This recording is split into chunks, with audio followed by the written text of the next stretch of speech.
Hello guys, and welcome to a scary animations video. I thought since it's Christmas time, let's get into some Christmas spirit. And let's just watch some animations together because it's been a minute since we did any scary animations. So let's watch them. Also, these animations are from MJV Animations, so go check out their channel. I had to put like blankets against my window because it's so bright outside that like you couldn't see me even with my lights on. It was Christmas Eve, 2001. I was 6 years old at the time. My parents had gone to the store in town to grab some last-minute supplies for Christmas. They'd left me in the barely capable hands of my older brother. I was downstairs in the living room watching some cartoons on TV, while he was upstairs in his room listening to metal. Iconic. Listening to metal. Me right there. As I'm sitting there, watching Dexter's Lab, I caught something out of the corner of my eye. Passing by my living room window was a guy in a big, floppy red hat. He stopped at the window and looked in at me. It was a man. Dressed up in a cheap Santa suit. He had the big, fake white beard and everything, even a large sack slung over his shoulder. Now, yeah, he had a large sack on his shoulder. To my childish mind, this really was Santa paying me a visit. Still, even then, I knew something was off. What unsettled me about him as he stared in through the window at me were his eyes. They looked sickly and yellow, with dark bags hanging under them. His cheeks were sunken, and he didn't exactly look like the holly jolly jelly belly Santa I imagined growing up. He looked in at me for an uncomfortably long amount of time, and I looked back. Rather than be filled with joy, I just felt uncomfortable. Yeah. Being so young, I didn't exactly know how to react. Yeah. Santa was a good guy, right? No. While looking in, he motioned towards our front door, as if to say, "Let me in." I got up off the couch and walked into the hallway. I unlocked the door, but didn't touch the screen door in front of it like my parents had taught me. As such, there was still a thin layer between myself and the Santa now standing on my porch. No. Oh, ho, ho. Why, hello there, little boy. Merry Christmas. And what's your name? Michael. If that's really Santa Claus, he should already know your name, right? Just saying, kids out there, be careful, okay? I remember feeling confused that he didn't know my name. I always thought Santa knew every kid's name. Wasn't he supposed to have a list? Nice to meet you, Michael. Do you know who I am? I nodded yes. Well, I've heard you've been a very good boy this year, so I brought you this. He dipped his hands into the sack and pulled out a wrapped present, held it out in front of him as if to say, "Come and get it." Being so young and naive, I was tempted to open the screen door and take the gift, but my parents had drilled stranger danger into me hard, to the point where I didn't even trust Santa Claus. Good. All I could think to do was tell Santa that he had come too early, and that he should come back at nighttime like he was supposed to. Put the present under our tree, you know? Come now, Michael. Open up and come and get your present. It's a doozy. It's a doozy? Who is it? I've never heard anyone in my entire 19 years on Earth say the word doozy in a conversation. Maybe it's just like it's because I'm from America, so it's not an American thing, but what? The temptation was strong. I wanted the present, obviously. My imagination ran away with me, thinking about which new, cool toy it could be. But I needed permission. I shouted up to my brother, "Daniel, come down here real quick." I'll never forget how that Santa's eyes widened as I shouted that upstairs. Without hesitation, he turned and walked away. He hopped into a van outside our house that still had its engine running. All I could think was, where are the reindeer? Within moments. Where's the reindeer? Not, this guy was gonna kidnap me, I could've just died, Where's the reindeer? Of getting in, he drove off down the road, never to be seen again. Not by me, at least. My brother hadn't even heard me shouting because of the metal he was blasting. Me. When my parents came back, I told them about the Santa that came to visit. They thought I was just pretending or playing a game. A couple of days after Christmas, the news broke out. An 8-year-old boy in our town had disappeared from his house after his parents ran to the stores. They'd only left him alone for 10 minutes. They never found him. My folks believed my story after that, and never left me alone with my brother again. Never left me alone with my brother again? What is... I don't understand this, if I'm being completely honest. Why, like, I feel... How old is the brother? How old... It's not the brother's fault. I mean, I guess he was supposed to be watching his brother, but he was blasting heavy metal music, but I don't know. I thank my lucky stars we had that screen door rule in my home. The screen door wouldn't have done schnizzle. I'm sorry, but if he wanted you, he could have just straight up, like, punched the screen door. The only thing I could think of is if it was, like, a glass door that locks, but he said screen, so I'm assuming it's, you know, like, the screen material.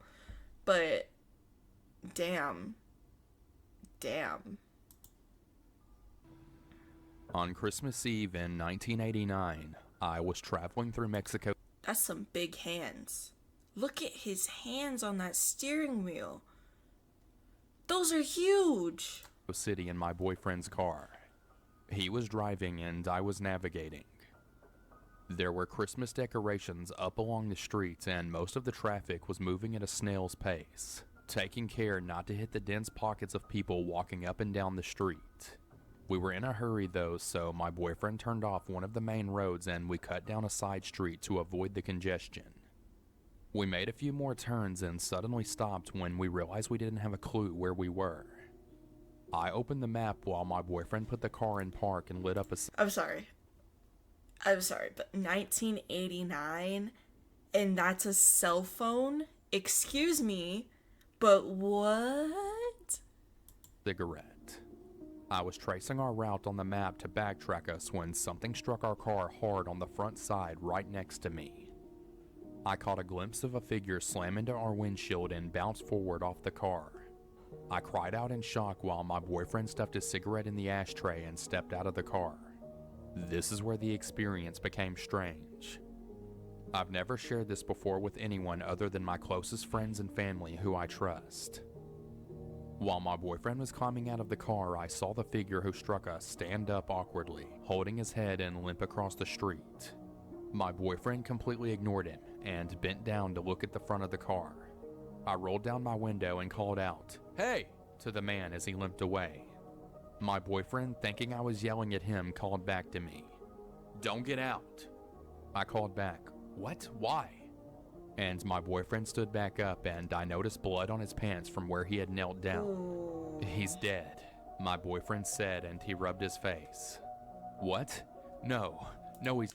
They weren't even moving. So that other dude must have been going, like, really fast for that to happen.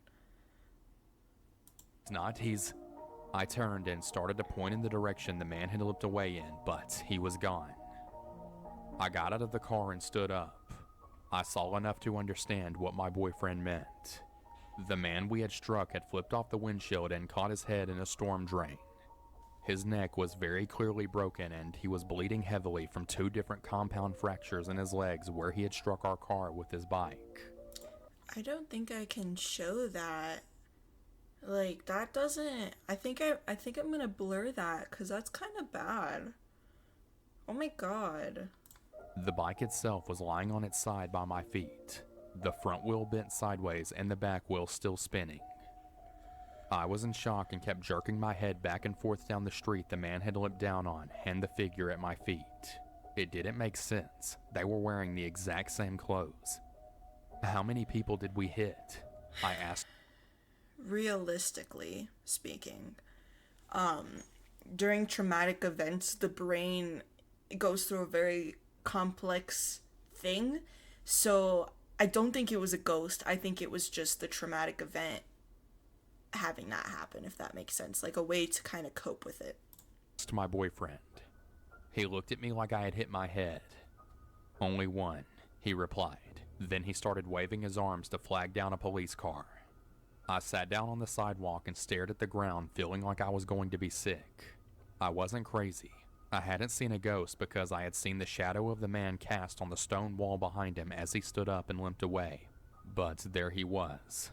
The exact same man who had stood up right there on the ground in front of our car. The police blocked off the area, examined the bike and our cracked windshield, and determined the guy had been speeding down the hill on his bike and struck us without applying the brakes. They asked me what I saw, and the best that I could do was stammer that it happened so fast. I thought we had hit 2 people. We got a ride from a family member to my boyfriend's house, but I was still in such a state of shock that I couldn't even touch the dinner that had been prepared for us. Yeah, I wouldn't be able to eat after seeing that either. I know... Oh dear.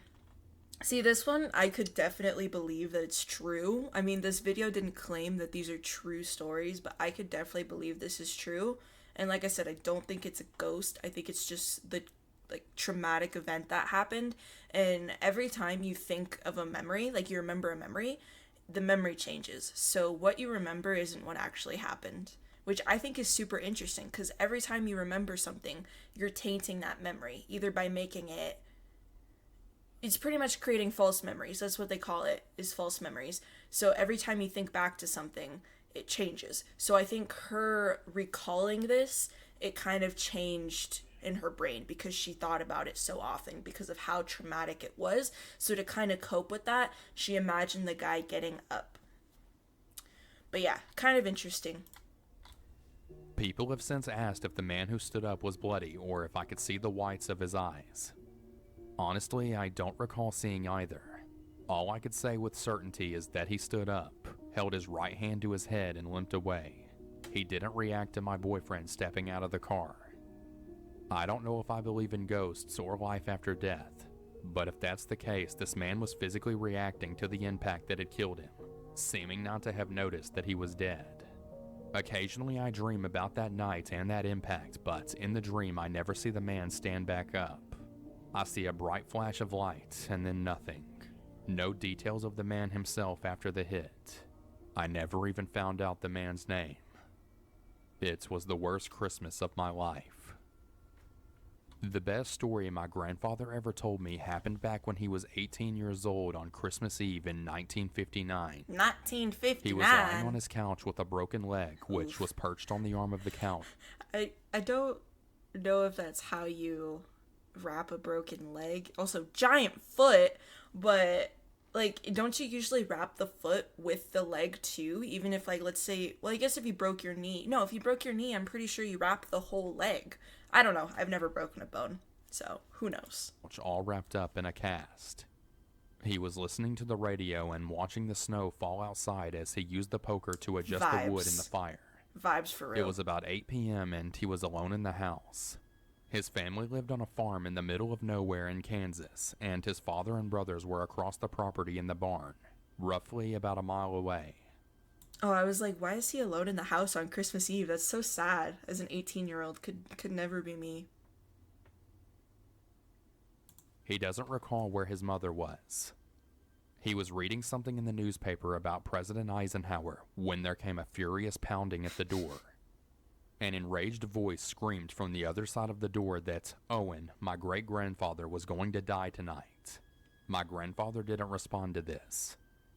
Unable to move off the couch, he pulled the rug across the room until the shotgun which had been leaning against the fireplace was in reach, and he picked it up and cocked it, pointing it towards the front door. My grandfather says for the next 5 to 10 minutes, the man continued screaming, circling the house, and pounding on windows, screaming for Owen to come out. He was clearly drunk and out of his mind and wasn't leaving the house until someone opened up. Sorry, but at that point, this is going to sound so stupid, but I'm just shooting the window. I see him out that window. Pew, pew. He's dead. We're done with it. I'm good. I'm vibing. I broke a window, but I saved my life. Gotta think logically here, people. That's not logical at all, but... My grandfather winced as the man banged on the window right above the couch, but he still didn't move or acknowledge him. Finally, the man returned to the front door and pounded on it until he kicked it in. My grandfather said that he felt the blast of cold air and the stench of tobacco and whiskey as the man stomped through the dark hallway Ew. and walked right into the living room. He was a tall, lanky guy with brown teeth and an uneven gray beard, like he had only shaved part of his face.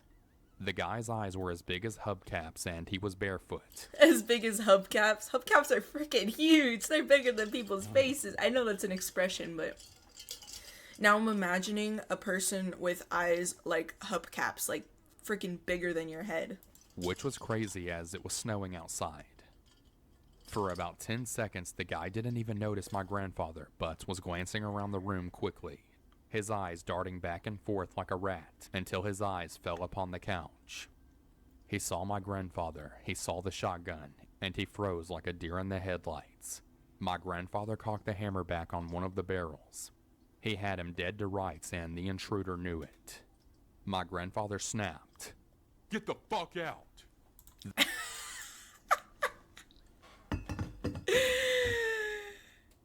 Okay.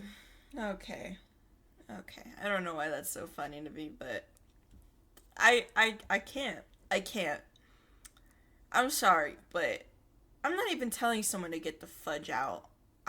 Me personally, if someone breaks into my house, I'm not going to feel safe for the remainder of my time at that house. So I would prefer just to shoot them so that I know that the proper action is being taken against them. Because, like, let's say you let them leave.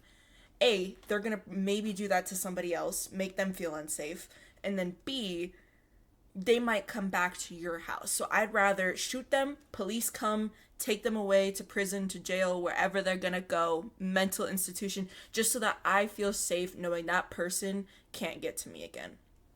Just saying. So I wouldn't even be like, get the fuck out. I'm just in the leg.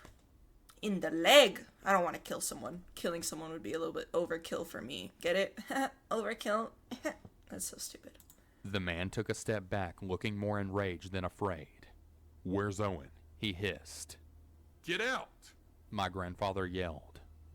The guy turned around, walked into... Also, I was going to say, this sounds like one of those stories that grandparents tell of, I used to walk to school. I had to walk 12 miles in the pouring blizzard, rain with tornadoes and hurricanes.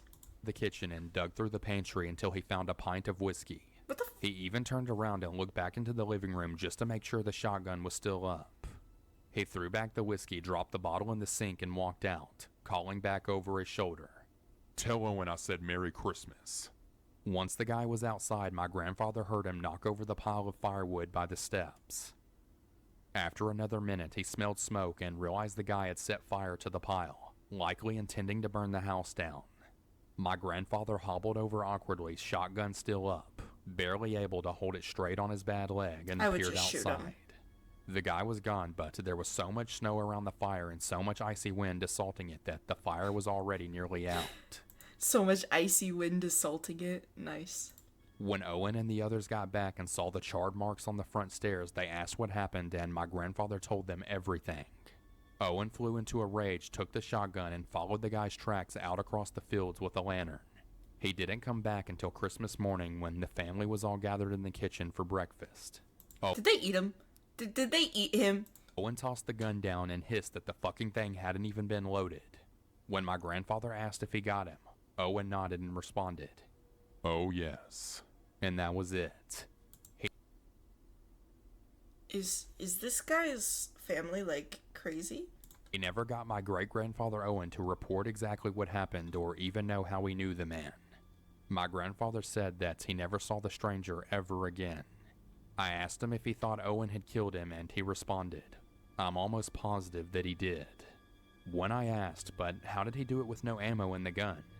my grandfather looked back at me and said, "There's dozens of ways to kill a man with your hands."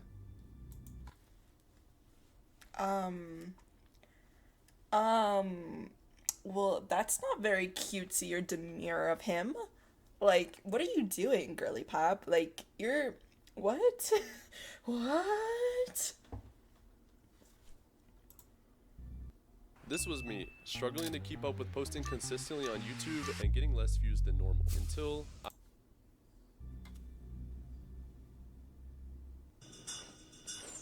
Last My one wife of and I today. don't live together. She had Okay. become abusive over the last few months, Oof. mostly towards our daughter. Aw. Our daughter is almost 18 months old and is my Aw. whole world.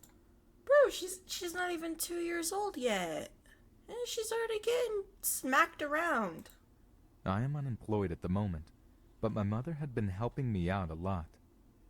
Today at around 4 p.m., Grocery. Grocery store. I took my daughter to the store. I usually do this around the time she wakes up from her nap. My daughter is a very active child and can't seem to sit still for more than 10 minutes without getting cranky. I usually let her walk with me, holding her hand and patiently walking at her pace. I usually get just a juice for her, but had to get some extra groceries that I was Guys, they disappeared. They disappeared. short on. Flour, sugar, and some noodles.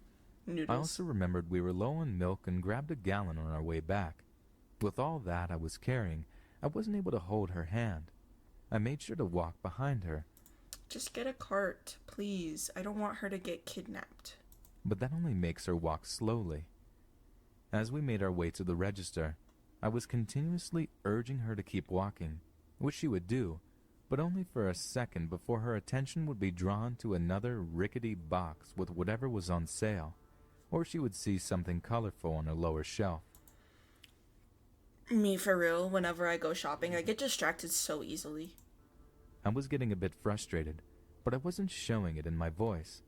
I kept urging her to keep walking, and she kept getting sidetracked. With everything I was carrying, I started to wish I had grabbed a basket. At the front, Why didn't you, dude? You should have just grabbed a cart or a basket. their customer service desk holds register 1, which was thankfully open. I want to take the time to mention that my daughter is very fond of saying hi and waving at everyone.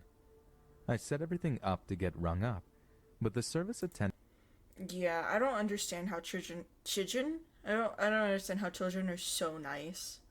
Like they're like just like so talkative to other people. was busy with a return at the customer service area, so I had to wait. The entrance to the store is to my right. The only exit is behind the service desk, which leads into the small foyer before leading to the other doors. As people enter, they Sorry, I was just thinking, if my kid ever is like a super talkative person to like strangers, I'm going to be so worried so like much. Like that is genuinely terrifying. I hate the world that we live in. But I think it's okay to have a talkative child as long as you tell the kid like, "Hey, you can only talk to strangers when you're with me." But if you're alone, well, you're never going to be alone. For one, you should never be alone, but should really, I don't know, man, you know, like it's a very scary subject to think about. have to pass the customer service desk. I was being fatherly to my daughter, trying to entertain her with patty cake and the itsy bitsy spider while we waited for the cashier to check us out. My daughter would frequently wave at people passing and say hi in her squeaky toddler voice. Some people would smile and wave back, while others would stop to adore her. At this point, I'm used to people doing that. It makes me happy knowing my daughter What if the horror story is that just one person just gives her a dirty look and then walks away and that's it? That's the end of the horror story. He just can't comprehend how someone just like gave her a dirty look because she's so nice and cute. daughter isn't a shy, cranky little asshole like some of the kids you see in the stores like this. Oh my The lady god. was ready to check us out, and I told my daughter to hold my hand since I wouldn't be looking her way. I had to pull my wallet out to retrieve my debit card to pay for the groceries and let her hand go for a moment. I kept looking her way to make sure she wasn't wandering off. The lady went to hand me my receipt when all of a sudden she yelled at someone behind me. "What are you doing with his daughter?" She bellowed as I turned to look at a man who had picked her up Oh and hell started no. running It's funny. He's like holding her like a football. He's like, gotta get the touchdown. But I'm tackling that dude. He is getting murked so hard. You touch my kid, you're now dead. You don't have a life anymore. Thank you very much, sir. towards the entrance doors. I was shocked. The doors didn't open since they were a one-way set of doors, and the cashier quickly picked up the phone yelling that she was calling the police. I was stunned to the point of immobilization, but quickly realized what was going on. Yeah. I have a pocket knife that I usually carry on me so I can break the Same. seal on my daughter's juice. Well, I not quickly for that ran reason, after the but- man as someone started to make their way through the entrance doors. He didn't get a chance to run through before I slammed my fist across his temple. I decided not to use the knife in case I might get in trouble. The man stumbled and I grabbed my daughter from his arms. He then proceeded to run out the door, empty-handed. The police arrived about 5 minutes later and asked me what I had seen. I explained that I hadn't seen the man's face, since he had shaggy long hair and a beard. He was also wearing a hoodie, which wasn't that much of a surprise. They took the statement of several witnesses, including the cashiers, and had already had their other officers searching the area. That cashier kind of looks like me, not gonna lie. I know I don't have the red hair right now, but when I had the red hair, she and I looked the same. Someone had said the guy had ran behind the building, but the officers didn't find anyone. The police took us home and then asked more questions like, "Have you seen him before? Do you know anyone who looks like this man?" And then proceeded to ask about the home life. And then it's actually just his wife or his ex-wife. The CPS had been over earlier in the day to discuss my wife's mental health issues, and the police had been here earlier as well. The officer asked if we needed any groceries or anything else, and I told them no. How nice. The officers left, leaving me their cards in case I saw the guy around the area. About 20 minutes later, I got a knock at the door. To my surprise, the officers had returned with the largest box of pampered diapers I had ever seen, a large box of wipes, about 6 large Winko bags of groceries, and a couple of bags of toys. I fell to my knees and cried after they left us. Is this a part of the horror story, or is he just like saying how nice the officers were? Because I feel like he could have just ended it after he got home. I had spent almost 5 minutes choking back tears as I thanked them.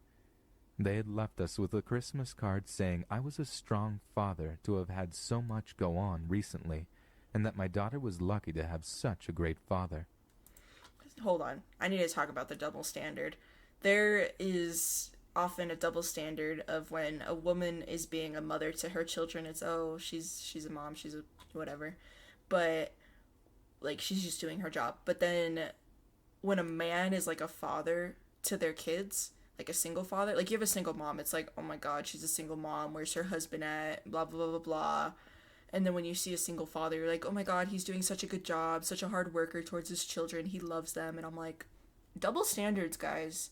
That's, being a single parent in general is very difficult, and you should be, like, that's crazy to do. Being a single parent is absolutely insane. So kudos to all the single parents out there. And if you feel like you're doing a bad job as a parent, probably means that you're doing a good job because you care enough to think that you're doing a bad job, if that makes sense. There was $100 in the card too, wrapped in a note that said to get a drink or two if I needed it. I don't drink, so I will probably get some extra Christmas presents for my mom and daughter. Nice. So, to the fucker that tried to kidnap my daughter, I hope the police find you, and I hope we never meet again. Oh, that was epic. I liked that F-bomb. That F-bomb was very needed, very amazing. But yeah, MJV animations, go check them out on YouTube. They have some great animations, but that was absolutely interesting. I mean, a lot of them weren't very Christmassy related, but they were around date-wise Christmas. But, you know, it is what it is, and I hope you enjoyed this video, and I will see you hopefully in the next video. Hopefully I'll see you. Wait, what? Have a good day doing whatever you're doing. More Dead by Daylight content coming soon. I love you, Pookie Bears.